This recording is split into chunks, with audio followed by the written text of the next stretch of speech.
اللهم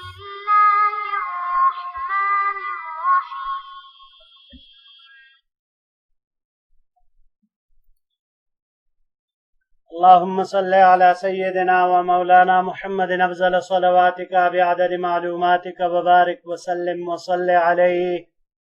بسم اللہ الرحمن الرحیم. عزیز طلباء کرام، امید ہے انشاءاللہ العزیز آپ سب خیر و عافیت کے ساتھ ہوں گے. جامع السنن الترمذی جلد ثانی کے ابواب المناقب عن رسول اللہ صلی اللہ علیہ وسلم کے باب ما جاء فی ثقیف و بنی حنیفہ کے دوسرے اور آخری حصے کے ساتھ، اور ہمارے اس درس ترمذی جلد ثانی کے آخری درس کے ساتھ اللہ جل شانہ کے فضل و کرم سے ایک مرتبہ پھر آپ احباب کے خدمت میں حاضر ہونے کا موقع ملا. الحمد للہ تعالی. عزیز طلباء کرام، آج ہمارا سبق نمبر 517 ہے، تو بڑھتے ہیں اپنے سبق کی طرف.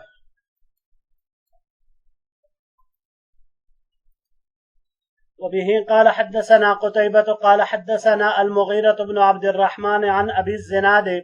عن الأعرج عن أبي هريرة رضي الله تعالى عنه قال قال رسول الله صلى الله عليه وسلم.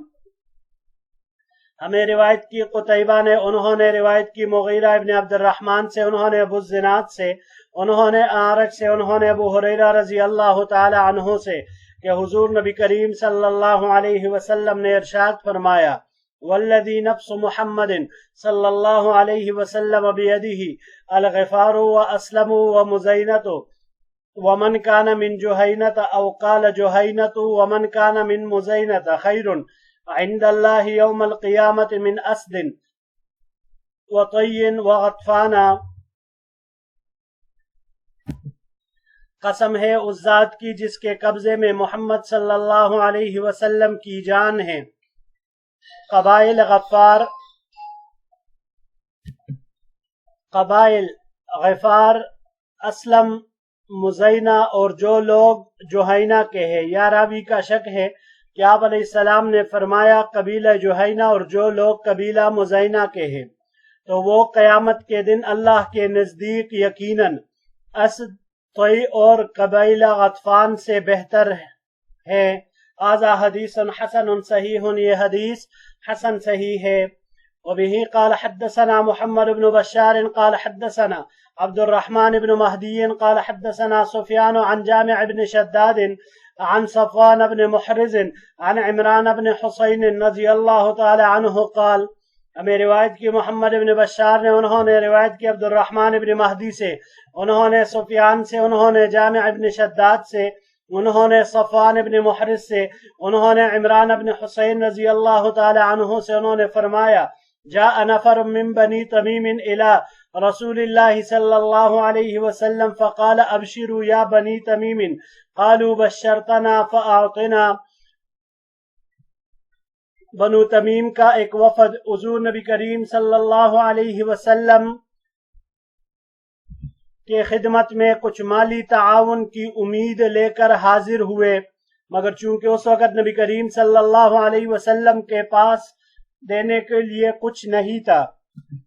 تو آپ علیہ السلام نے ان کو فرمایا کہ تمیم کے لوگوں خوشخبری قبول کرو، یعنی برکتیں اور دعائیں اپنے ساتھ لے کر جاؤ. تو ان لوگوں نے کہا آپ نے ہمیں خوشخبری دی، اب کچھ مال دیجئے. قال فتغیر وجہ رسول اللہ صلی اللہ علیہ وسلم وجاء نفر من اہل الیمن فقال اقبلوا البشرى فلم يقبلها بنو تمیم قالوا قد قبلنا. بنو تمیم کی بات سن کر آپ علیہ السلام کے چہرے انور کا رنگ تبدیل ہو گیا. پھر آپ صلی اللہ علیہ وسلم کے پاس یمن کے کچھ لوگ آئے. آپ علیہ السلام نے ان سے بھی فرمایا: اے یمن والو، خوشخبری قبول کرو. جبکہ اس کو بنو تمیم نے قبول نہیں کیا تو ان لوگوں نے کہا ہم خوشخبری قبول کرتے ہیں. هذا حدیث حسن صحیح، یہ حدیث حسن صحیح ہے. وبه قال حدثنا محمود بن غیلان قال حدثنا أبو أحمد قال حدثنا سفيان عن عبد الملك بن عمير عن عبد الرحمن بن أبي بكرة عن أبيه أن رسول الله صلی اللہ علیہ وسلم قال. ہمیں روایت کی محمود بن غیلان نے، انہوں نے روایت کی ابو احمد سے، انہوں نے روایت کی سفیان سے، انہوں نے عبد الملک بن عمیر سے، انہوں نے عبد الرحمن بن ابی بکرہ سے، انہوں نے اپنے والد ابو بکرہ رضی اللہ تعالی عنہ سے کہ حضور نبی کریم صلی اللہ علیہ وسلم نے ارشاد فرمایا: اسلم وغفار ومزینۃ خیر من تمیم واسد وغطفان وبنی عامر بن صعصعة يمد بها صوته فقال القوم قد خابوا وخسروا قال فهم خیر منهم. حضور نبی کریم صلی اللہ علیہ وسلم نے ارشاد فرمایا: قبائل اسلم، غفار اور مزینہ بہتر ہے تمیم، اسد، غطفان اور بنو عامر ابن صعصعہ سے. اور آپ علیہ السلام نے یہ کلمات لمبی اونچی آواز کے ساتھ ارشاد فرمائی، اور لوگوں نے آپ علیہ السلام کی بات سن کر کہا یقیناً وہ گھاٹے اور خسارے میں رہے، یعنی مفضول قبائل جن کو مفضول قرار دے دیا وہ گھاٹے اور خسارے میں رہے. تو آپ علیہ السلام نے ارشاد فرمایا کہ یہی اسلم وغیرہ قبائل، غفار، یہ بنو تمیم وغیرہ قبائل سے بہتر ہے، چاہے یہ قبائل گھاٹے میں رہے یا نہ رہے، لیکن اسلم، غفار قبائل وغیرہ یہ بنو تمیم سے افضل ہے. ھذا حدیث حسن صحیح، یہ حدیث حسن صحیح ہے. جی عزیز طلباء کرام، مختلف قبائل کے درمیان عرب کے مختلف قبیلے، آپ علیہ السلام نے ان میں سے بعض کو بعض پر فضیلت دی، فوقیت دی. پہلی روایت آج کے سبق کی اور یہ آخری بھی اسی طرح ہے، یعنی تیسری روایت سلائیڈ کی اور پہلی، جس میں آپ علیہ السلام نے قبائل اسلم، غفار، مزینہ، جوہینہ ان کو بہترین قرار دے دیا دوسرے قبائل پر، اسد، طی اور قبیل غطفان، اور آخری روایت میں عامر ابن صعصعہ بھی اس میں شامل ہے. اس کو سمجھنے کے لیے عزیز طلباء کرام مسلم شریف کی روایت ہم یہاں پر میں آپ حضرات کے سامنے ذکر کرتا ہوں کہ ابو بکرہ رضی اللہ تعالی عنہ کی اس حدیث سے وہ زیادہ مفصل ہے، اور وہ بھی حضرت ابو بکرہ رضی اللہ تعالی عنہ کی حدیث ہے کہ اقرع ابن حابس تمیمی رضی اللہ عنہ نبی کریم صلی اللہ علیہ وسلم کی خدمت میں آئے اور انہوں نے کہا کہ آپ صلی اللہ علیہ وسلم سے انہوں نے کہا کہ حاجیوں کا سامان چرانے والے قبائل یعنی اسلم، غفار، مزینہ اور جوہینہ انہوں نے اسلام کی بیعت کی ہے. پس آپ علیہ السلام نے فرمایا بتاؤ کہ اگر اسلم، غفار، مزینہ، جوہینہ بہتر ہو بنو تمیم سے، بنو عامر، اسد اور غطفان سے، تو وہ گھاٹے اور خسارے میں رہیں گے یا نہیں؟ تو اقرع رضی اللہ تعالیٰ عنہ نے جواب دیا ہاں. تو آپ علیہ السلام نے فرمایا قسم ہے اس ذات کی جس کے قبضے میں میری جان ہے، بے شک وہ قبائل ان سے بہت بہتر ہے. یعنی یہی قبائل جن کے بارے میں تم کہہ رہے ہو کہ حاجیوں کا سامان چرانے والے تھے، اسلم، غفار، مزینہ اور جوہینہ، لیکن چونکہ آپ علیہ السلام سے اسلام کی بیعت کی اور بہترین اسلام کی بیعت کی، تو لہٰذا یہ مذکورہ قبائلوں سے، تمیم سے اور بنو عامر، اسد اور غطفان سے یہ بہت بہتر ہے. اگلے سلائیڈ کی طرف بڑھتے ہیں جی. وبه قال حدثنا بشر بن آدم ابن ابنة أزهر السمان قال حدثني جدي أزهر السمان عن ابن عون عن نافع عن ابن عمر رضي الله تعالى عنهما أن رسول الله صلى الله عليه وسلم قال. ہمیں روایت کی بشر بن آدم جو کہ اظہر السمان کے بیٹی کے بیٹے یعنی ان کے نواسے ہیں، وہ کہتے ہیں مجھے روایت کی میرے نانا اظہر السمان نے، انہوں نے ابن عون سے، انہوں نے روایت کی نافع سے، انہوں نے ابن عمر رضی اللہ تعالی عنہما سے کہ حضور نبی کریم صلی اللہ علیہ وسلم نے ارشاد فرمایا اللہم بارک لنا فی شامنا، اللہم بارک لنا فی یمننا، قالوا وفي نجدنا، فقال اللهم بارك لنا في شامنا وبارك لنا في يمننا، قالوا وفي نجدنا، قال هنالك الزلازل والفتن وبها او قال منها يخرج قرن الشیطان۔ حضور نبی کریم صلی اللہ علیہ وسلم نے دعا فرمائی، اے اللہ ہمارے لیے ہمارے شام میں برکت فرما، اے اللہ ہمارے لیے ہمارے یمن میں برکت فرما۔ بس لوگوں نے بیچ میں لقمہ دیا کہ ہمارے نجد میں بھی، یعنی نجد کے لیے بھی دعا فرمائیے۔ آپ علیہ السلام نے پھر سے وہی دعا کی شام اور یمن کے لیے، تو انہوں نے پھر سے لقمہ دیا تیسرے مرتبہ میں، کہ آپ علیہ السلام نے پھر فرمایا اگلی دفعہ کہ وہاں زلزلے اور فتنے ہیں اور وہاں سے شیطان کا سینگ نمودار ہوگا۔ شیطان کا سینگ نمودار ہوگا، اس سے مراد مسیلمہ کذاب کا فتنہ ہے کہ اس نے وہی سے سر ابارا تھا۔ هذا حدیث حسن صحیح غریب من هذا الوجہ من حدیث ابن عون، یہ حدیث حسن صحیح ہے، غریب ہے اس طریق سے ابن عون کی روایت سے۔ وقد روی هذا الحدیث ایضا عن سالم ابن عبداللہ ابن عمر عن ابیہ عن النبی صلی اللہ علیہ وسلم، اور اس حدیث کو روایت کیا ہے سالم ابن عبداللہ ابن عمر سے، انہوں نے اپنے والد عبداللہ ابن عمر سے، انہوں نے نبی کریم صلی اللہ علیہ وسلم سے۔ وبه قال حدثنا محمد بن بشار قال حدثنا وهب بن جرير قال حدثنا أبي قال سمعت يحيى بن أيوب يحدث عن يزيد بن أبي حبيب عن عبد الرحمن بن شماسة عن زيد بن ثابت رضي الله تعالى عنه قال، ہمیں روایت کی محمد بن بشار نے، انہوں نے روایت کی وہب بن جریر سے، انہوں نے روایت کی اپنے والد جریر سے، انہوں نے کہا کہ میں نے یحییٰ ابن ایوب سے سنا کہ وہ حدیث بیان کر رہے تھے یزید ابن ابو حبیب سے، انہوں نے روایت کی عبد الرحمن ابن شماسہ سے، انہوں نے زید ابن ثابت رضی اللہ تعالی عنہ سے، انہوں نے فرمایا کنا عند رسول اللہ صلی اللہ علیہ وسلم نؤلف القرآن من الرقاع فقال رسول اللہ صلی اللہ علیہ وسلم طوبى للشام فقلنا لأي ذلك يا رسول الله قال لأن ملائکۃ الرحمن باسطۃ اجنحتها علیہا۔ زید ابن ثابت رضی اللہ تعالی عنہ کہتے ہیں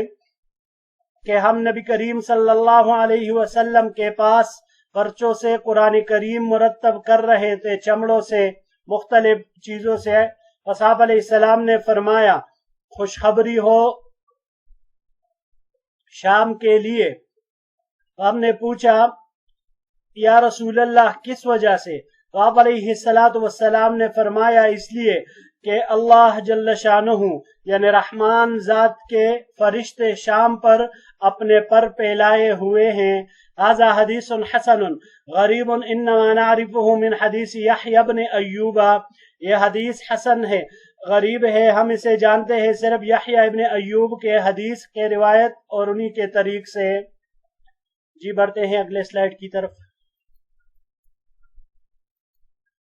وبه قال حدثنا محمد بن بشار قال حدثنا ابو عامر العقدي قال حدثنا هشام بن سعد عن سعيد بن ابي سعيد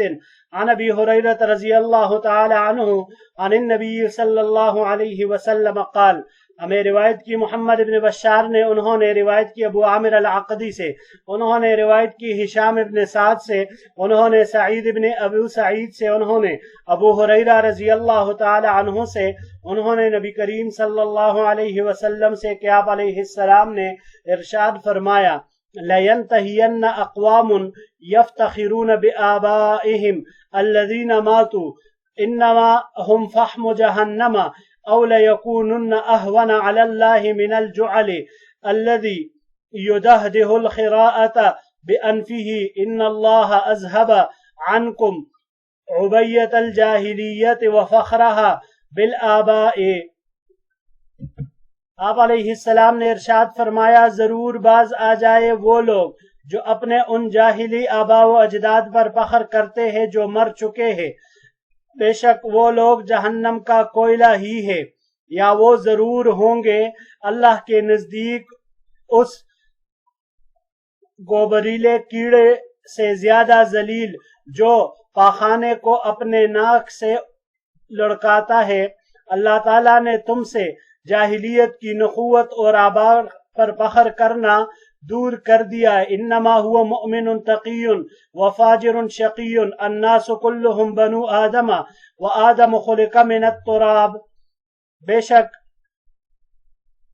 انسان بس پرہیزگار مومن اور بدکار بدبخت ہی ہے، یعنی بس دو ہی قسمیں ہیں انسانوں کے، یا وہ نیک ہے اور یا وہ بدکار اور بدبخت ہے۔ سب کے سب لوگ آدم علیہ السلام کی اولاد ہے، اور آدم علیہ السلام مٹی سے پیدا کیے گئے ہیں، یعنی انسان کے خمیر میں کوئی کمال نہیں،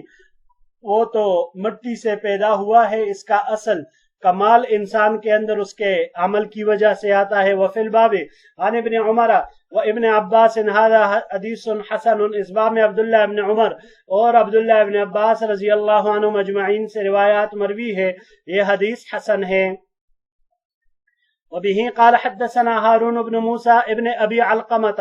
القروي المديني قال حدثني ابي عن هشام بن سعد عن سعيد بن ابي سعيد عن ابيه عن ابي هريرة رضي الله تعالى عنه ان رسول الله صلى الله عليه وسلم قال، ہمیں روایت کی ہارون بن موسیٰ ابن ابی علقمہ القروی المدینی نے، انہوں نے روایت کی اپنے والد سے، انہوں نے ہشام ابن سعد سے، انہوں نے سعید ابن ابو سعید سے، انہوں نے اپنے والد ابو سعید سے، اور انہوں نے ابو ہریرہ رضی اللہ تعالی عنہ سے کہ حضور نبی کریم صلی اللہ علیہ وسلم نے ارشاد فرمایا، قد اذهب اللہ عنکم عبیت الجاہلیت وفخرها بالآباء، مؤمن تقی وفاجر شقی والناس بنو آدم وآدم من تراب۔ اللہ تعالیٰ نے تم سے جاہلیت کی نخوت اور جاہلیت کا اپنے آباء اور اجداد پر اترانا دور کر دیا۔ اب لوگ دو طرح ہوں گے، پرہیزگار مومن اور بدکار بدبخت۔ سب انسان آدم علیہ السلام کی اولاد ہے، اور آدم علیہ السلام مٹی سے پیدا کیے گئے ہیں۔ هذا حدیث حسن، یہ حدیث حسن ہے۔ وسعید المقبری قد سمع من ابی ہریرہ ویروی عن ابیہ اشیاء کثیرۃ عن ابی ہریرہ، اور سعید المقبری انہوں نے ابو ہریرہ رضی اللہ تعالیٰ عنہ سے روایت کی ہے، اور یہ اپنے والد سے بہت ساری روایات نقل کرتے ہیں ابو ہریرہ رضی اللہ تعالیٰ عنہ سے۔ وقد روى سفيان الثوري وغير واحد هذا الحديث عن هشام بن سعد عن سعيد المقبري عن ابي هريرة عن النبي صلى الله عليه وسلم نحو حديث ابي عامر عن هشام بن سعد۔ اس کو سفیان ثوری اور کئی دیگر حضرات نے اس روایت کو ہشام ابن سعد سے، انہوں نے سعید المقبری سے، انہوں نے ابو ہریرہ سے، اور انہوں نے نبی کریم صلی اللہ علیہ وسلم سے جو اس کو نقل کیا ہے، تو یہ تمام حضرات اس کو اسی طرح نقل کرتے ہیں ابو عامر کی اس روایت کی طرح جو انہوں نے ہشام ابن سعد سے نقل کی ہے۔ جی عزیز طلباء کرام، یہ آخری دو روایتیں ابواب المناقب میں امام ترمذی رحمہ اللہ نے لا کر اس بات کی طرف اشارہ فرمایا کہ فضائل اور مناقب کے بیان سے ایک ضرر کا اندیشہ تھا کہ ممکن ہے کچھ لوگ اپنے اسلاف کے مفاخر پر اترانے لگے، اور یہ مناقب ان کے لیے غرور کا باعث بن جائے، وہ اترانے لگ جائے۔ تو یہاں پر آخری دو روایت امام ترمذی رحمہ اللہ یہ لائے، جس کے ذریعے سے تنبیہ کی کہ اخلاف کو اسلاف کے نقش قدم پر چلنا چاہیے، اور اولاد کو اپنے آباء و اجداد کا نمونہ بننا چاہیے، اسی سے نسبت میں چار چاند لگتے ہیں۔ تو عزیز طلباء کرام، یہی اصل بات ہے کہ قرآن کریم میں جیسے اللہ جل شانہ فرماتے ہیں، یا ایھا الناس انا خلقناکم من ذکر وانثی وجعلناکم شعوبا وقبائل لتعارفوا، یہ نام، نسب، خاندان، قبیلہ، قوم، یہ صرف تعارف کے لیے ہے۔ ان اکرمکم عند اللہ اتقاکم، جو سب سے زیادہ پرہیزگار اور متقی ہوگا وہی اللہ کے ہاں سب سے زیادہ اعلیٰ درجے والا انسان وہی ہے۔ اللہ جل شانہ ہم سب کو عزیز طلباء کرام صحیح معنوں میں تقوی کی دولت سے مالا مال فرمائے، اور اعمال کے ذریعے سے اپنے ایمان کے اندر ترقی لانے، اپنے ذات کے اندر نیک صفات پیدا کرنے، نیک خصلتیں پیدا کرنے کہ اللہ جل شانہ ہمیں ہمت اور صلاحیت نصیب فرمائے۔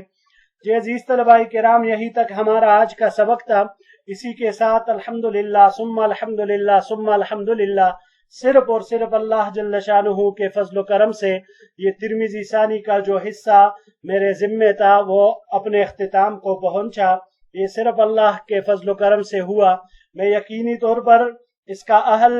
نہیں ہوں پوری طرح سے، اور مجھ سے بہت ہی زیادہ اس میں کمی کوتاہی ہوئی ہوگی۔ میں سب سے پہلے اللہ جل شانہ سے اس پر استغفار طلب کرتا ہوں، اس پر بخشش طلب کرتا ہوں۔ آپ حضرات بھی میرے لیے دعا فرمائیے گا۔ اللہ جل شانہ ہم سب کو حضور نبی کریم صلی اللہ علیہ وسلم کے سیرت طیبہ ان تمام فرامین مبارکہ پر پوری طرح کما حق عمل کرنے والا بنا دے، اور ہمیں اس سے مستفید ہونے کی توفیق نصیب فرمائے۔ آمین یا رب العالمین۔ السلام علیکم ورحمۃ اللہ وبرکاتہ۔